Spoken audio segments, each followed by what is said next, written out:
Hola, bienvenidos a Spidey Médico. En este video vamos a tratar el tema de la pancreatitis aguda desde una perspectiva clínica o desde lo que también podemos llamar una perspectiva de la medicina interna.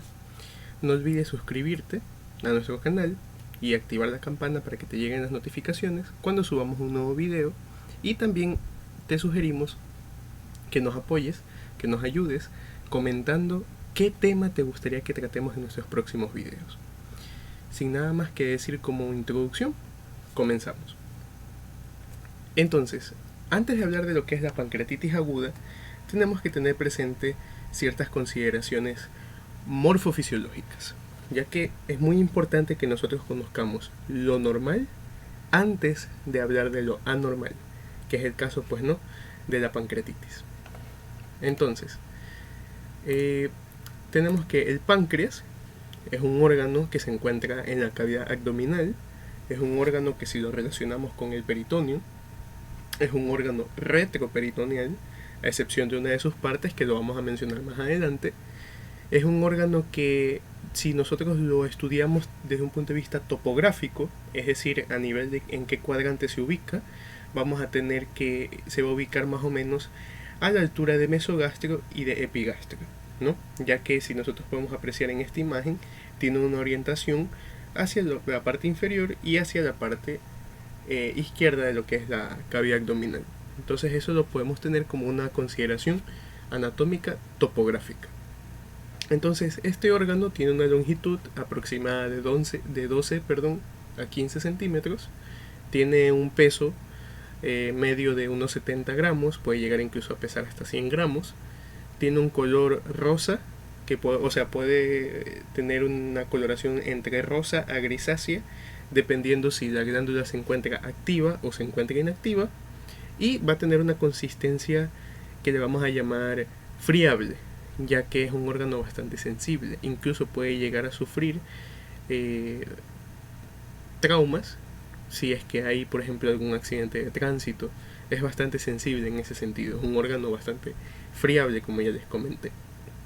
Y tiene algunas porciones que las podemos ver bien divididas en esta imagen. El páncreas presenta una cabeza, una apófisis o proceso unciforme o uncinado, también le saben llamar. Tenemos el cuello del páncreas, el cuerpo del páncreas y finalmente la cola del páncreas. Como también les había mencionado, el páncreas es un órgano retroperitoneal. Sin embargo, la cola pancreática es el único segmento del páncreas que se encuentra intraperitoneal. Y pues el páncreas presenta diferentes medios de fijación, tales como el duodeno, ya que podemos ver que en este caso la cabeza y el proceso unciforme del páncreas encajan perfectamente en la forma de C que tiene el duodeno. Otro medio de fijación vendría a ser el peritoneo, ya que acabamos de mencionar que es un órgano retroperitoneal, y adicional a esto, pues los vasos sanguíneos que se encargan de irrigarlo en el caso de las arterias o de su drenaje venoso, en el caso pues de las venas, obviamente, ¿no? Entonces esos serían los medios de fijación pancreáticos. En lo que respecta a la histología, tenemos que recordar que el páncreas es un órgano que pertenece al grupo de las glándulas mixtas. El páncreas es una glándula de secreción mixta, ya que presenta una secreción endocrina y una secreción exócrina. La secreción endocrina del páncreas va a estar dada por los islotes de Langerhans, que va a estar a su vez formados por diferentes tipos de células: las células alfa, las células beta, las células delta y las células F. Estos islotes de Langerhans, que están formados por estas células que les acabo de mencionar, tenemos que recordar que son los que se encargan más que nada de la regulación de la glucemia. En el caso de las células alfa, secretan la hormona glucagón, cuya función es aumentar los niveles de azúcar en la sangre, es decir, aumentar la glucemia, mientras que las células beta de los islotes de Langerhans se encargan de producir insulina, que es la hormona que se encarga de reducir o de disminuir la glucemia, es decir, disminuir los niveles de azúcar en sangre. Las células delta, por el otro lado, secretan la hormona que se llama somatostatina, que se encarga de regular estos procesos de liberación de insulina y glucagón, y aparte también interviene pues en el proceso de crecimiento como un antagonista de la somatotropina, que es la hormona de crecimiento, y el polipéptido pancreático, pues que también interviene en otras funciones digestivas en la homeostasis de nuestro organismo. Por el otro lado tenemos que la secreción exócrina del páncreas va a estar dada por los acinos pancreáticos. Aquí observamos los acinos pancreáticos y ellos se van a encargar de liberar las enzimas pancreáticas, que van a ayudar pues, a que el páncreas cumpla su función dentro del proceso digestivo. Tengamos presente también que los islotes de Langerhans, al ser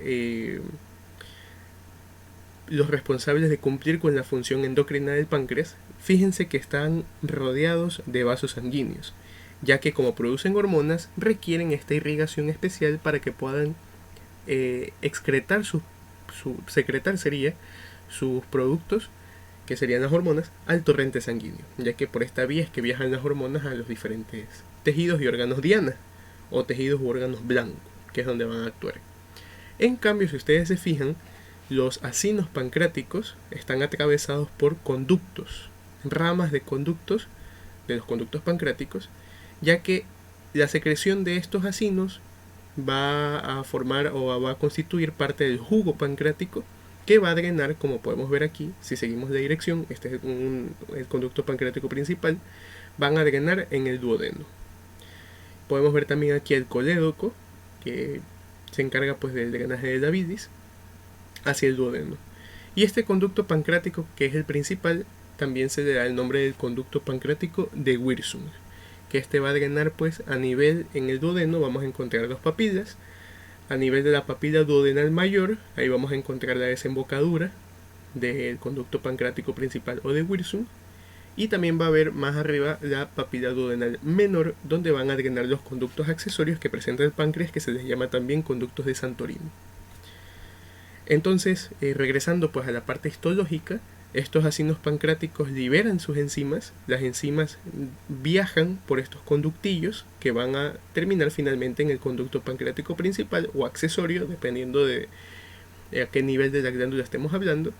Y estos conductos son los que se van a encargar de llevar y de transportar el jugo pancreático hacia la luz del duodeno, como ya les había mencionado.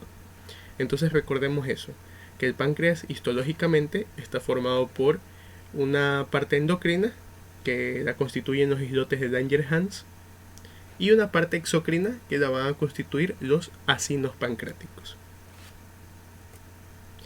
En lo que respecta a la embriología, tenemos que tener presente que el páncreas se desarrolla a partir de la cuarta semana de gestación aproximadamente, y van a aparecer dos yemas que van a ser la yema pancreática ventral y la yema pancreática dorsal. En el caso de la yema pancreática dorsal, bueno, en sí ambas provienen del endodermo, pero si podemos ver en esta imagen, vemos que la yema pancreática dorsal es una excrescencia es una excrescencia independiente.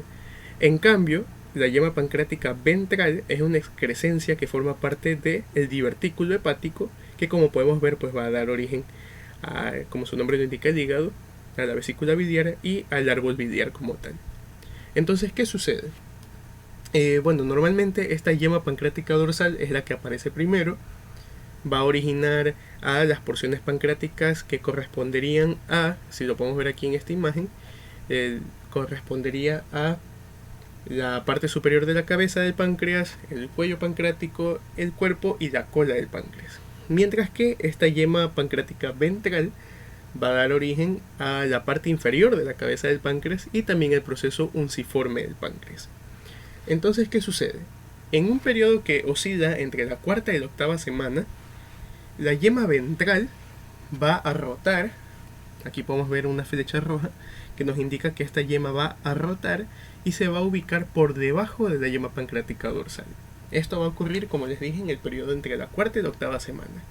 Finalizando la octava semana, ambas yemas se van a fusionar y van a formar a la glándula pancreática propiamente dicha, que es la que ya nosotros conocemos. Entonces, normalmente al unirse van a provocar que se fusione también ambas partes de los conductos que atravesaban estas yemas, formando un solo conducto, que es el conducto pancreático principal. Pero para dar como que una pequeña introducción a una patología relacionada con este caso de la embriología que estamos hablando, existe una malformación congénita que se llama el páncreas divisum. que ocurre pues cuando no se da una fusión completa de los conductos de ambas yemas. Y se va a originar que el conducto dorsal, que lo podemos ver aquí que está marcado de color azul, va a drenar en la papila duodenal menor, mientras que el conducto ventral va a drenar en la papila duodenal mayor. Entonces, si ustedes se dan cuenta que aquí hay una incongruencia. Se supone que este conducto, que vemos que incluso tiene mayor calibre porque es el que va a transportar más secreción, va a drenar por una papila que es pequeña comparada con la otra. Entonces, esta papila duodenal menor, al ser, como su nombre lo indica, de menor tamaño, no va a provocar que haya un drenaje suficiente de la secreción pancreática. Entonces esto va a provocar, o puede provocar a futuro, pancreatitis agudas que son recidivantes, o pancreatitis crónicas inclusive. Entonces por eso es que más adelante en un cuadro donde están las causas principales de pancreatitis aguda, podemos ver que el páncreas divisum es una de las principales causas de pancreatitis aguda, pero relacionadas pues con malformaciones congénitas, ¿no? Entonces tengamos eso presente. En lo que respecta a la fisiología pancreática, tenemos que tener presentes ciertos puntos. El jugo pancreático está constituido por enzimas que inicialmente están inactivadas. Adicional a esto presenta diferentes iones, calcio, magnesio, pero de todos los iones que posee, vamos a destacar a los iones de bicarbonato. Entonces, pero antes de entrar en ese detalle, tenemos que saber también que el páncreas está bajo la influencia de dos hormonas, que son la colecistoquinina, que la vamos a abreviar como CSK, y con la secretina. Entonces, la colecistoquinina lo que va a provocar es que se contraiga la vesícula biliar, pero adicional a esto, esta hormona también va a ayudar a que el páncreas libere su secreción, es decir, la liberación de las enzimas pancreáticas, hacia la luz duodenal. Y en el caso de la secretina lo que va a provocar es que las células que forman el epitelio del conducto pancreático liberen el bicarbonato, ya que es muy importante la relación que existe entre las enzimas pancreáticas con el bicarbonato. Y también algo que tenemos que tener presente es que existe una enzima que se llama enterocinasa, que es liberada pues por las células que se encuentran en el epitelio intestinal duodenal, y esta enzima lo que va a provocar es una activación de las enzimas pancreáticas una vez que han llegado a la luz duodenal, pero ya vamos a detallar muy bien este proceso. Entonces, para que estas enzimas pancreáticas, ojo, lo más importante de esto, me estaba olvidando, es que estas enzimas pancreáticas, tripsinógeno, quimotripsinógeno, procarboxipeptidasa, proelastasa, hidrolasas de éster de colesterol, lipasa pancreática, colipasa, la fosfolipasa A2, muy importante en el ciclo del ácido araquidónico, y la amilasa, todas estas enzimas se encuentran inactivadas, lo que va a provocar, lo que va a evitar que el páncreas se digiera a sí mismo. ¿Ok? Pero para que estas enzimas se activen van a necesitar dos requisitos: que se encuentren en un pH alcalino, que aproximadamente se encuentra entre 8 a 9, y que exista la enzima llamada enterocinasa, ya que una vez que estas enzimas, si seguimos las flechitas, una vez que estas enzimas llegan a la luz intestinal, la presencia de la enterocinasa las va a ir activando. Primero el tripsinógeno en tripsina, y va a iniciar de esta forma una reacción en cadena. La tripsina va a permitir que se active el quimotripsinógeno en quimotripsina, y a su vez que la procarboxipeptidasa se convierta en carboxipeptidasa, y así sucesivamente, ¿no? Entonces por eso es que se requiere de estas dos condiciones. Ahora, ¿por qué el intestino, o para ser más específicos, por qué el duodeno necesita la alcalinidad? Obviamente pues para la activación de las enzimas pancreáticas, pero una razón fisiológica previa es que el quimo que proviene del estómago llega al duodeno con un pH ácido. Entonces lo que hace el bicarbonato, que llega también pues gracias al jugo pancreático, es neutralizar la acidez del quimo, de tal forma que al neutralizar esa acidez y crear un ambiente alcalino, estas enzimas pancreáticas pueden activarse gracias a la enterocinasa. Si el pH del intestino, el pH duodenal, se encuentra ácido, estas enzimas no se van a activar.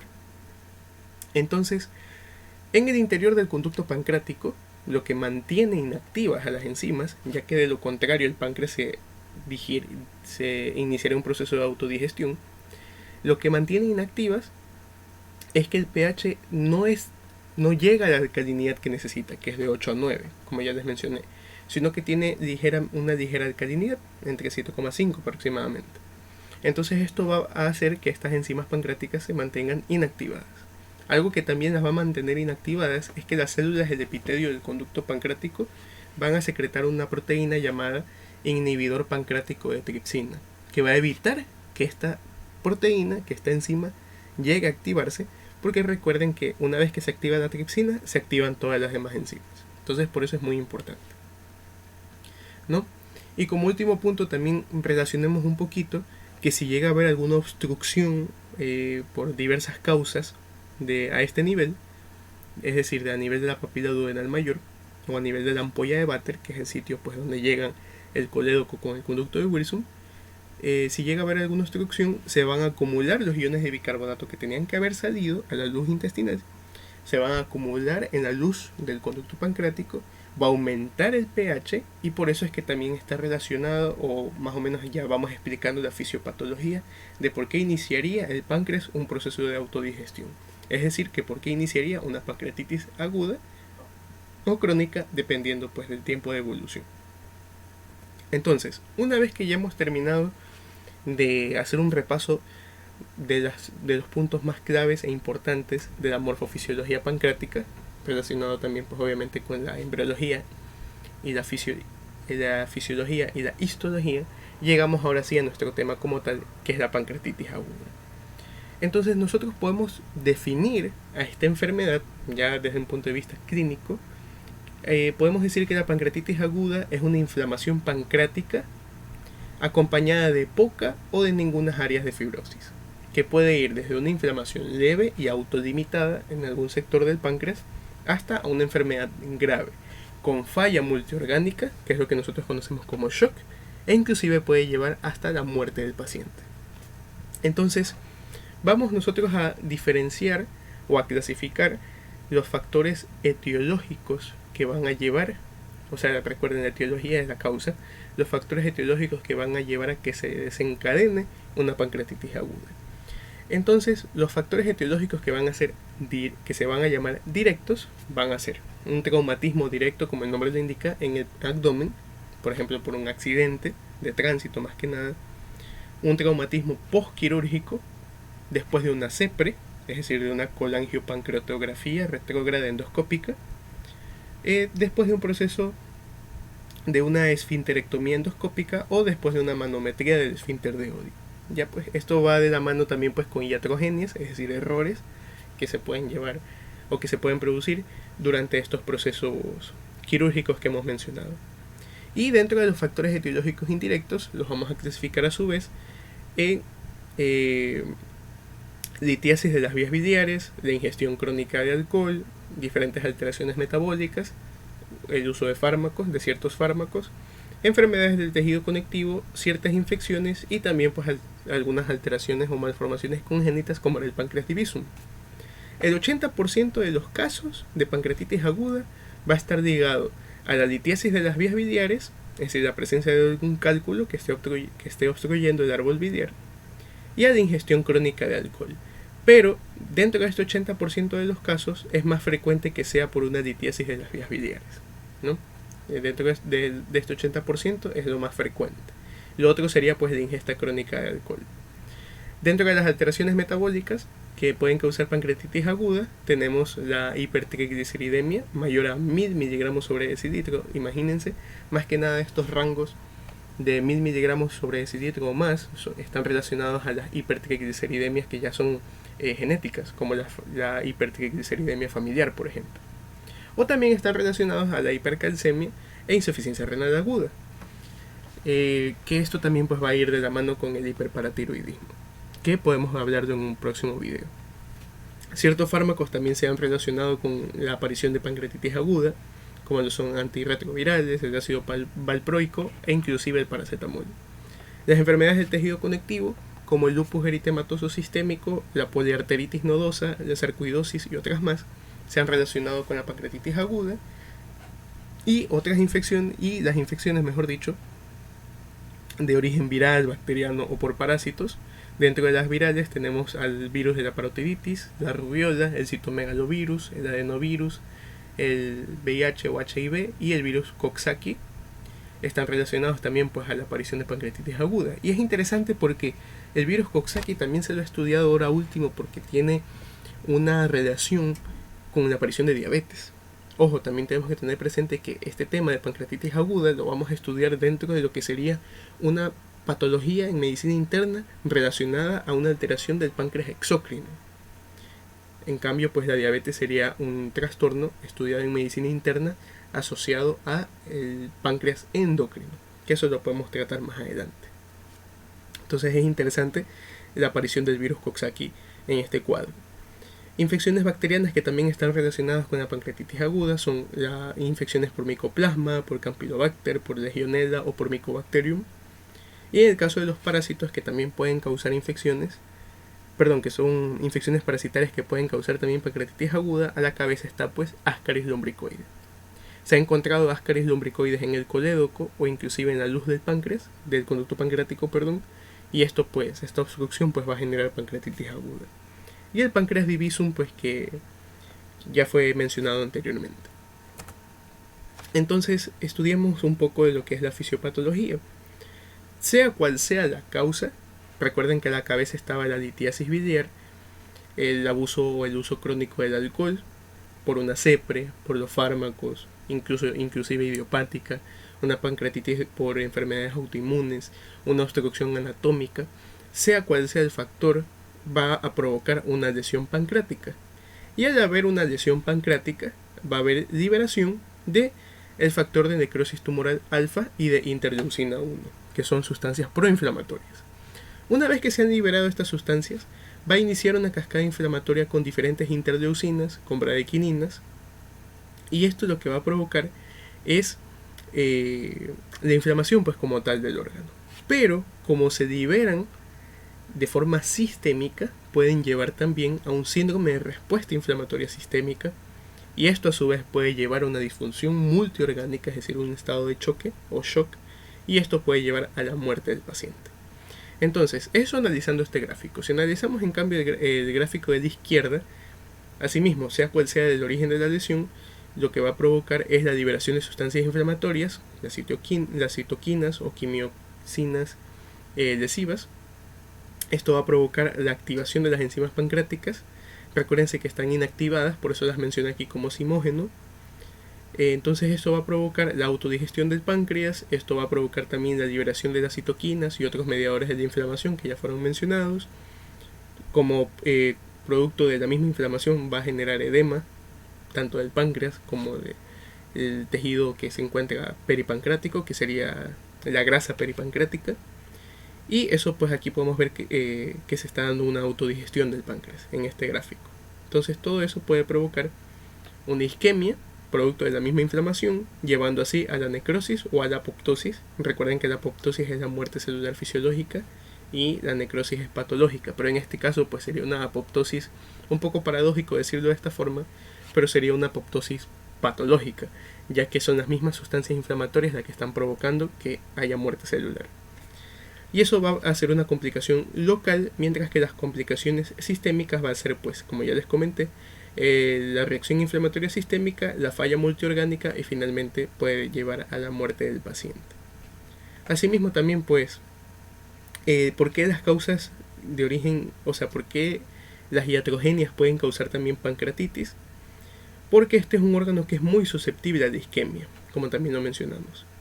La administración de medios de contraste en diferentes estudios por imágenes a repetición y con una mayor presión, va a aumentar la presión ductal, también puede pues, llevar a la pancreatitis, o una disfunción como tal del esfínter de Oddi también contribuyen a que aparezca la pancreatitis. Todo esto pues sería desde un punto de vista de las iatrogenias. Ahora, vamos a la parte clínica como tal.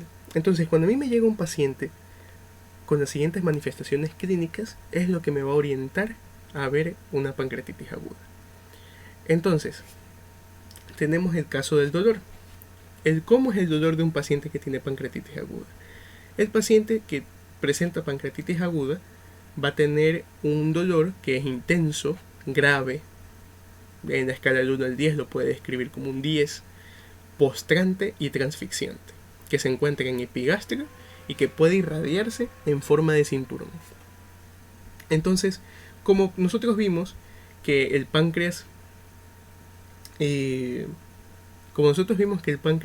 libera enzimas que ayudan a la digestión de diferentes biomoléculas, como las grasas o las proteínas, nos vamos a dar cuenta que la aparición de este dolor va a coincidir cuando el paciente ingiere una comida rica en grasas, o también, pues como vimos que el etanol era una causa, también por el exceso del alcohol.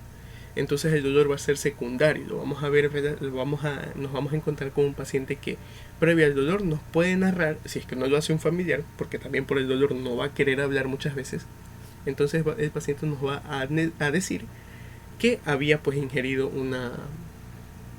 una comida rica en grasas o que estuvo bebiendo alcohol en exceso. Este dolor también no cede con un analgésico común, y es un dolor que es continuo, va y viene, que es lo que nos diría nuestro paciente. Es un dolor que puede durar entre 24 a 48 horas y el paciente va a buscar una posición que calme su dolor. El paciente, por lo general, cuando nosotros tenemos un dolor que va y viene y que sea en una escala no del 10 sino del 3 al 5, nosotros simplemente no le damos mayor importancia, solo nos cogemos la zona que nos duele durante el momento que está el dolor y ya está. Pero en el caso de nuestro paciente con pancreatitis aguda, el dolor va a estar y va a ser prolongado, como ya les dije, de 24 a 48 horas, y durante ese tiempo que el paciente presenta el dolor, él va a buscar una posición que le calme ese dolor. El paciente también va a manifestar náuseas y vómitos. Y las náuseas y los vómitos van a acompañar al dolor. Muchas veces el paciente puede eliminar el contenido gástrico, lo que haya comido y que se encuentre en su estómago en ese momento, puede presentar vómitos vidriosos, es decir, con contenido de bilis, e inclusive puede presentar vómitos fecaloides, es decir, con materia fecales. Estos vómitos van a ser copiosos, abundantes, y si nosotros comparamos con ciertas, por ejemplo, con patologías de origen del tubo digestivo como tal, ya que el páncreas es una glándula anexa, si nosotros lo comparamos con patologías del tubo digestivo como tal, o patologías vesiculares, cuando el paciente vomita, le alivia, se siente mejor. Pero en el caso de una pancreatitis aguda, el paciente no alivia. El hecho de que haya vomitado no le quita el dolor persiste. Por eso pues lo relacionamos con el primer punto de que las náuseas y los vómitos acompañan a este dolor. Y nosotros al examen físico pues vamos a también observar ciertos signos abdominales que van a orientarnos pues al diagnóstico, como lo son aquellos signos que aparecen por difusión de líquido pancreático en el retroperitoneo. Acuérdense que hay edema alrededor del páncreas y esto va a provocar extravasación, acumulación de líquidos, y nosotros podemos ver signos como abdomen en tabla, ¿no? Signos de resistencia abdominal por acumulación de líquido en diferentes zonas del retroperitoneo o espacios peritoneales como lo son el fondo del saco de Douglas. Incluso puede haber migración de líquido a través del hiato aórtico hacia la caja torácica. Por eso vamos a ver más adelante en imágenes derrame, que puede haber inclusive derrame pleural. Podemos encontrar ausencia de ruidos abdominales a la auscultación, relacionado pues con ilio paralítico en la región pues del páncreas, ya que en imágenes nosotros lo vamos a encontrar vamos a encontrar lo que se le llama asa centinela. Vamos a ver dilatación de asas intestinales también, y podemos observar el signo de Halsted-Cullen o el signo de Grey-Turner. El signo de Grey-Turner, que es de equimosis en la piel o cutánea a nivel de los flancos, mientras que el signo de Halsted-Cullen vendría a ser de equimosis pero a nivel periumbilical, es decir, alrededor del ombligo. Entonces, como observamos aquí en esta imagen, aquí a nivel de los flancos encontramos el signo de Grey-Turner, mientras que el signo de Cullen o el signo de Halsted-Cullen lo vamos a encontrar a nivel periumbilical. Esto ya sería más que nada con pancreatitis aguda hemorrágica, pero tenerlo presente. Entonces recuerden que la base de la clínica, lo más importante es que nosotros realicemos una buena historia clínica y un examen físico. La clínica, a través de la clínica nosotros podemos llegar a recoger las características del dolor abdominal, que ya fue descrito anteriormente. El dolor, pues, que en epigastrio, los vómitos a repetición, que son muy copiosos, la presencia de meteorismo abdominal, inclusive tanto puede llegar a ser el dolor, o sea, tan grave puede llegar a ser el dolor, que el paciente tiene la sensación de muerte inminente. Es decir, el paciente siente que se va a morir. Y si lo encontramos también pues con esto asociado al estado de shock, esto fue descrito pues por Dieulafoy como el drama pancreático, que nosotros pues ahora lo estudiamos como el drama pancreático de Dieulafoy, llamado así, con este nombre curioso de drama, por lo grave que nosotros como médicos y personal de la salud en general, vamos a ver en un paciente con pancreatitis aguda. También puede presentar fiebre, si es que ya hay alguna infección sobreañadida en la necrosis pancreática, hipotensión, taquicardia, o sea, más que nada el paciente puede estar frío, taquicárdico, hipotenso, que son signos de shock, signos de falla multiorgánica, taquipnea, el paciente puede estar ictérico, si es que el origen es biliar, puede estar diaforético, puede estar estuporoso, puede tener hipersensibilidad, mejor dicho, va a tener hipersensibilidad y resistencia abdominal a la palpación. Para esto nosotros nos vamos a apoyar también en la semiología, aunque la verdad estos puntos dolorosos son poco específicos, pero no hace daño tampoco conocerlos, ya que nos pueden orientar por dónde empezar a palpar. Entonces, si nos remontamos a la semiología, tenemos dos puntos pancreáticos importantes, que son el punto pancreático de Desjardins y la zona pancreático-coledoziana de Chaufart. En el caso de, para nosotros hallar el punto pancreático de Desjardins, vamos a trazar una línea oblicua que va a ir desde el ombligo hacia el vértice de la axila derecha. Entonces, al trazar esa línea, entre 5 a 7 centímetros por encima del ombligo, ahí nosotros vamos a encontrar el punto pancreático de Desjardins.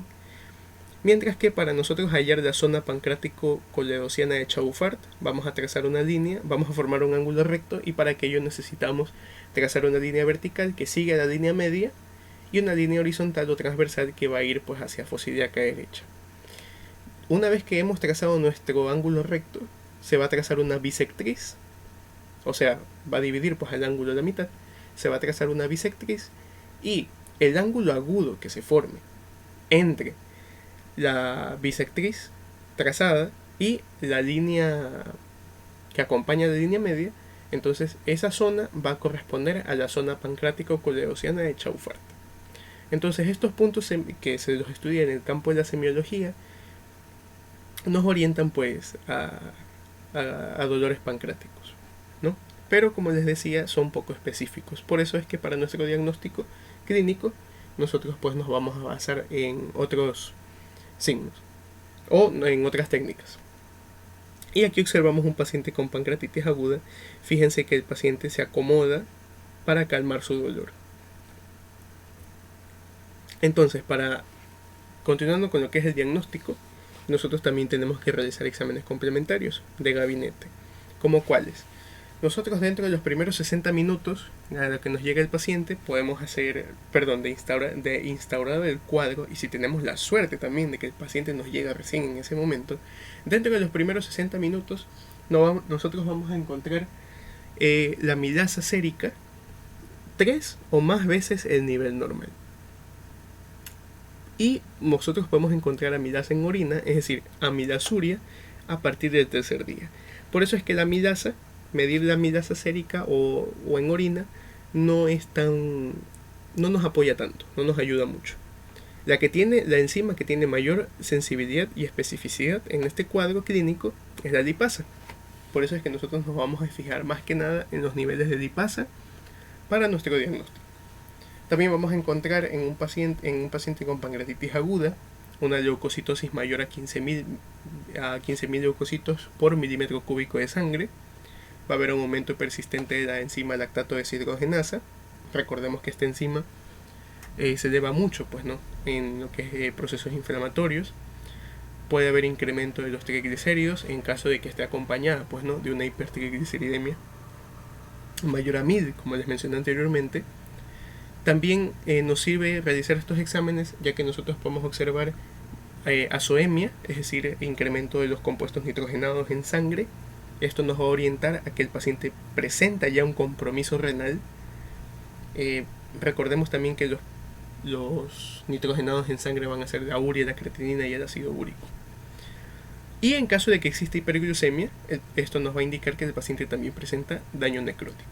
Nosotros también nos podemos apoyar en los criterios de Ranson para predecir la gravedad de la pancreatitis aguda. Entonces los criterios de Ranson nosotros los dividimos en criterios al ingreso y a las 48 horas de haber ingresado el paciente. Entonces, si al momento del ingreso debemos considerar si el paciente tiene una edad mayor a 55 años, si su glucemia es mayor a 200 miligramos sobre decilitro, si la leucocitosis es mayor a 15.000 o 16.000, algunos libros presentan esa ligera variación, el incremento del lactato de deshidrogenasa sérica mayor a 350 unidades internacionales por litro, y el incremento pues de enzimas hepáticas como la GOT o AST, dependiendo de la nomenclatura, mayor a 250 unidades por litro. En cambio, a las 48 horas consideramos los siguientes criterios, que vendrían a ser la disminución del hematócrito del 10%, más del 10%, un aumento de la uremia, acuérdense pues no que esto nos va a ayudar a predecir el compromiso renal, mayor a 5 miligramos sobre decilitro, una disminución de la calcemia menor a 8 miligramos sobre decilitro, una presión de oxígeno menor a 60 milímetros de mercurio, déficit de bases mayor a 4 miliequivalentes por litro y que haya un secuestro de líquido mayor a 6 litros. Entonces, si nuestro paciente al ingreso o a las 48 horas presenta entre 1 o 3 criterios, esto nos va a orientar hacia una pancreatitis leve, aunque recordemos que si ya tiene 3 criterios requiere mayor observación. Pero la tasa de mortalidad de pancreatitis aguda va a aumentar significativamente si el paciente tiene entre 4 o más criterios de los ya mencionados. Ahora, nosotros también nos podemos apoyar en nuestro diagnóstico a través del estudio por imágenes. Nosotros podemos realizar ecografías o ultrasonido, que también se le llama así, radiografías y tomografías, siendo la tomografía computarizada de abdomen el método de elección. Entonces, ¿para qué nosotros vamos a realizar una ecografía? Nosotros vamos a realizar una ecografía para descartar litiasis vesicular como causa de la pancreatitis aguda. Vamos a realizar una radiografía en tórax, una radiografía simple de tórax, para evaluar si existe derrame pleural o atelectasia, que también pues acompaña a este cuadro. Y vamos a observar en una radiografía simple de abdomen la presencia de el asa centinela. El asa centinela que va a ser regional, es decir, el asa intestinal que se va a encontrar próxima a el páncreas que se encuentra inflamado. Y por ende pues vamos a observar signos también pues de idioparalítico en la radiografía simple de abdomen. Ahora, en la tomografía, que es el método de elección, para nosotros estudiar muy bien estas imágenes, tenemos o nos vamos a apoyar en los criterios de Baltasar. Los criterios de Baltasar presentan 5 tipos de imágenes que nosotros podemos encontrar en una tomografía. El criterio de Baltasar tipo A va a ser pues un páncreas normal, nos ayuda a descartar el cuadro, o al menos de estadificarlo como leve. El tipo B, el criterio de Baltasar tipo B, nosotros vamos a observar edema pancreático. Entonces fíjense en esta imagen, en esta tomografía del abdomen. Nosotros observamos la silueta pancreática que está aumentado, el páncreas está aumentado de tamaño. No vemos todavía alteración difusa de la grasa peripancreática. Entonces este cuadro es compatible con lo que se llama una pancreatitis edematosa intersticial. Y en esta tomografía de tórax, en ventana mediastínica, nosotros observamos inclusive derrame pleural. Entonces, que esto también pues suele acompañar el cuadro. Si nosotros vemos ahora en este caso, nosotros vamos a ver edema pancreático todavía, vamos a observar una reacción inflamatoria de la grasa peripancreática, hay una alteración total de la distribución de la grasa peripancreática e incluso podemos observar una colección. Por eso esta imagen la vamos a relacionar con el criterio de Baltasar tipo C o el tipo D. Finalmente, en esta tomografía, fíjense que observamos el páncreas observamos una colección, aquí encontramos una, aquí encontramos otra.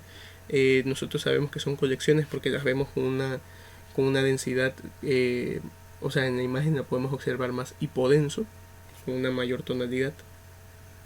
Pero lo que nos llama la atención es que presenta gas, ya que recuerden que es en una tomografía, si nosotros observamos con densidades de color negro, entonces esto nos orienta a la presencia de aire, de gas.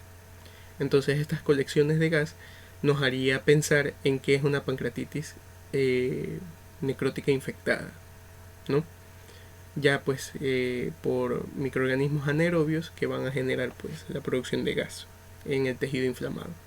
Entonces esta imagen corresponde a una pancreatitis necrótica infectada o pancreatitis aguda necrotizante infectada, y esto corresponde dentro de los criterios de Baltasar a el tipo E, 2 o más colecciones con o sin gas.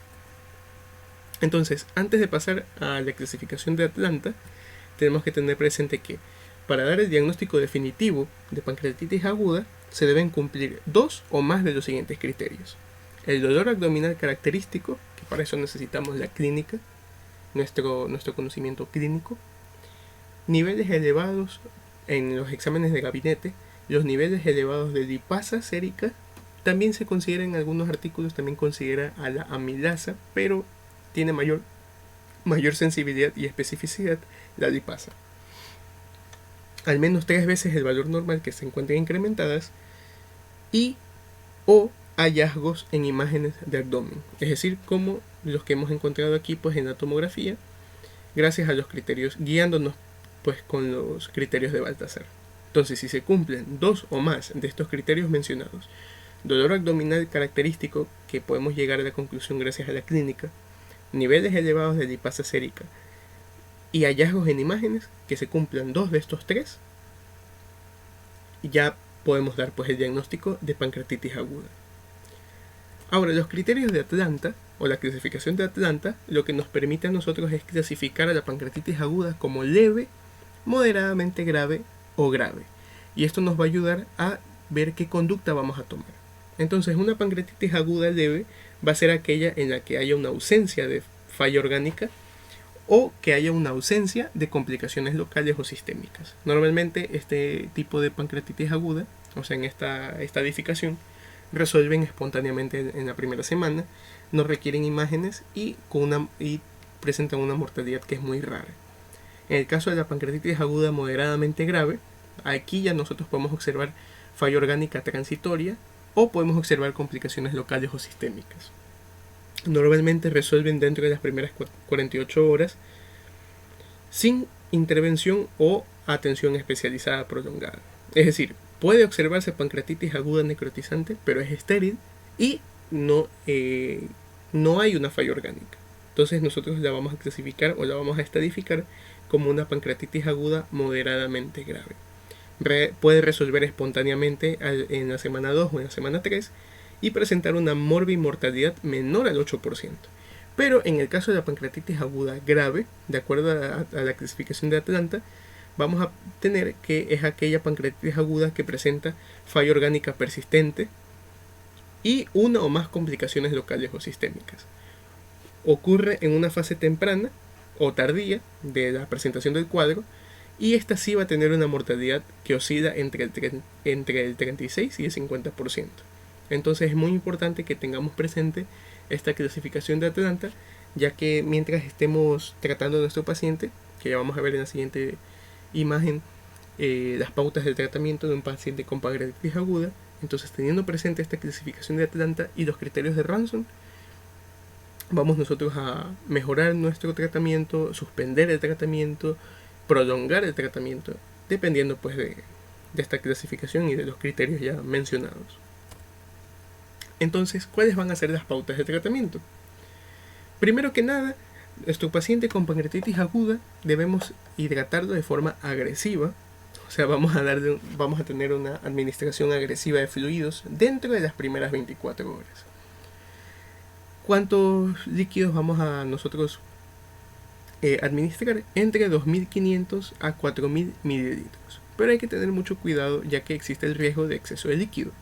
ya que si esto llega a ocurrir, nosotros podemos provocar que el paciente sufra de un síndrome compartimental abdominal, que el paciente pueda desarrollar sepsis, que el paciente o que tenga una necesidad de ser intubado e incluso puede llegar hasta la muerte, ¿no? Entonces es por eso que esta administración agresiva debe ser pues celosamente controlada por nosotros para evitar estas complicaciones. Pero es muy importante esta hidratación. Ahora, uno de los puntos más controversiales en el tratamiento de un paciente con pancreatitis aguda es la alimentación, la nutrición. La nutrición enteral va a estar contraindicada desde que inicia el cuadro, ya que mientras más alimento nosotros mandemos al tubo digestivo, va a incrementar la actividad pancreática. La actividad pancreática va a ser mayor. Y lo que nosotros tenemos que dar es reposo absoluto a la glándula. Por lo tanto, la nutrición enteral va a estar totalmente contraindicada dentro de los primeros días del cuadro. Podemos ya nosotros introducir la nutrición enteral después del 5.º día. Aún así, nosotros es lo más recomendable, de acuerdo a este artículo, que les voy a dejar el enlace en la caja de comentarios, sobre la evidencia actual que tenemos de pancreatitis aguda, es un artículo del 2018, recomienda utilizar una sonda nasoyeyunal, para minimizar la secreción pancreática.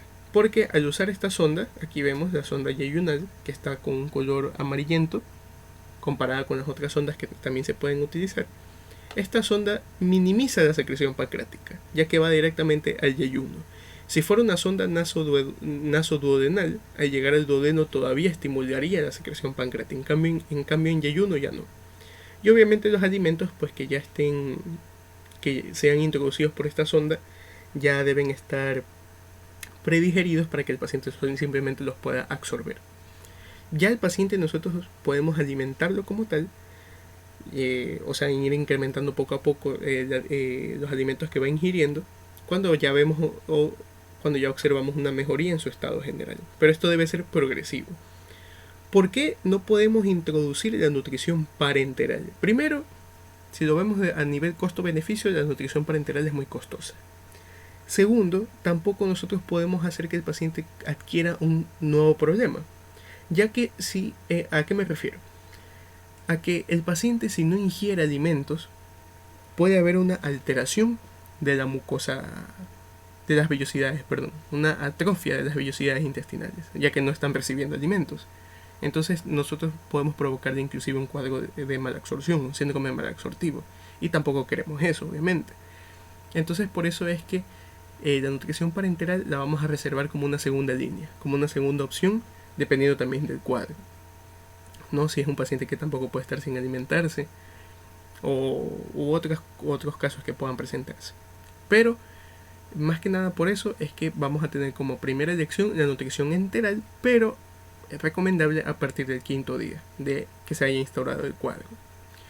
No se debe utilizar antibióticos como profilácticos, ya que esto puede provocar multidrogoresistencia, que es un problema bastante serio que nosotros como médicos tenemos y vamos a seguir teniendo, ya que pues los pacientes suelen automedicarse con frecuencia.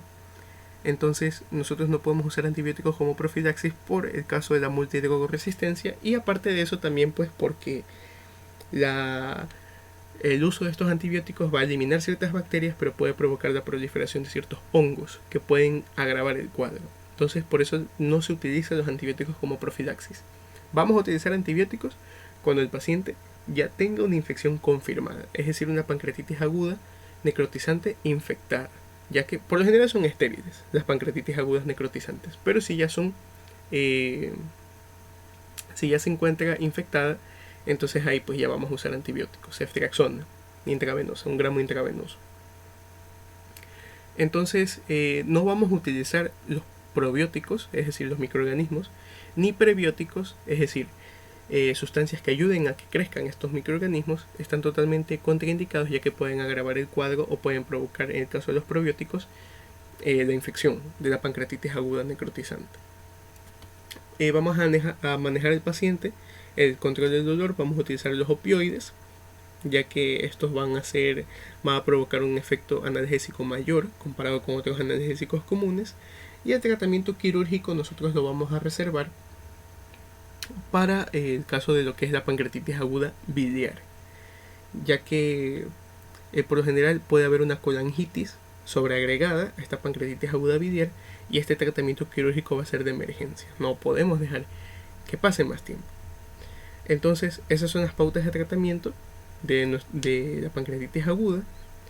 Si lo resumimos, si intentamos resumirlo, lo más importante es la hidratación, cuidados de la nutrición, evitar el uso de antibióticos, manejar el dolor con opioides y reservar el tratamiento quirúrgico en ciertos casos, como es el caso de la pancreatitis aguda biliar que esté con una colangitis sobreagregada. Entonces, tener muy presente que la pancreatitis aguda es un cuadro, es una patología que tiene con mayor frecuencia a la presencia de cálculos. Por eso es que también es muy importante que hagamos un seguimiento a un paciente que presenta litiasis vesicular, ya que una de sus complicaciones puede ser este cuadro de la pancreatitis aguda. Como vimos en la clasificación de Atlanta o con los criterios de Ranson, debemos actuar con ética y obviamente con prontitud para que podamos salvar a nuestro paciente y evitar después complicaciones mayores a las que ya tiene como tal. De esa manera llegamos al fin de nuestro video. Nuevamente te recuerdo suscribirte a nuestro canal, activar la campanita para que te lleguen las notificaciones de los videos que nosotros subamos, y puedes seguirnos en nuestras redes sociales. En Facebook estamos como Spidey Médico separados, y en Instagram estamos también como Spidey Médico pero unidos y sin tilde. No olvides también pues dejarnos en la caja de comentarios tema o temas que quisiéramos que quisieras que tratemos en el futuro, o temas pues que tengas que presentar en alguna exposición, en algún trabajo, o simplemente temas de conocimiento en general que quieran tener y que sean tratados en nuestro canal. Sin nada más que decirles, me despido y nos vemos en el próximo video.